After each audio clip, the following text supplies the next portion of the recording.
गोंदियात रामनवमीचे औचित्य साधून बाईक रॅलीचे आयोजन करण्यात आले असून रामद्वार येथून या बाईक रॅलीला सुरुवात करण्यात आली होती। राम भक्तांनी संपूर्ण गोंदिया शहरात भ्रमंती करून श्रीरामाचा गजर केला। या रॅलीत शेकडो महिला पुरुष रामभक्त सहभागी झाले असून रामनगर येथील राम मंदिरात या रॅलीचा समारोप करण्यात आला।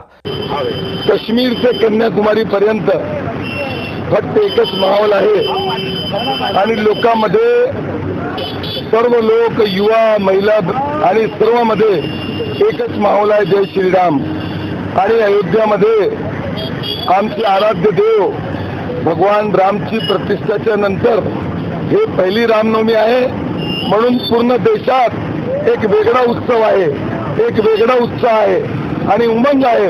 हे दृश्य तुम्ही इतकी मोठी बाईक रॅली पाहिली, याच्यात युवा बुजुर्ग आमची माता भगिनी हे सर्व उपस्थित होते। हे या गोष्टीचे प्रतीक आहे की या देशात हे देश एक आहे, हे देश सर्व एकतामध्ये बंधलेला आहे आणि सर्व मिळून जोरात आम्ही सर्व रामनवमी साजरी करत आहोत। यावेळी दुग्ना उत्साह आहे की अयोध्यामध्ये भगवान रामची स्थापना झाल्यानंतर आम्ही सर्व समाज बंधू प्रत्येक माणसाचा याचा सहयोग आहे आणि आम्ही सर्व मिळून या उत्सव साजरा करत आहोत।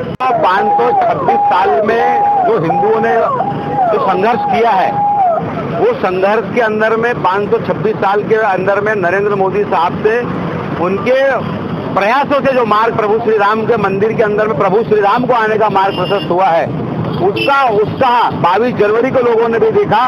और आज रामनवमी के अंदर में जो गोंदिया शहर के अंदर में रैली निकाली गई है, वो रैली के अंदर में आपको उत्साह देखते ही मिलता है।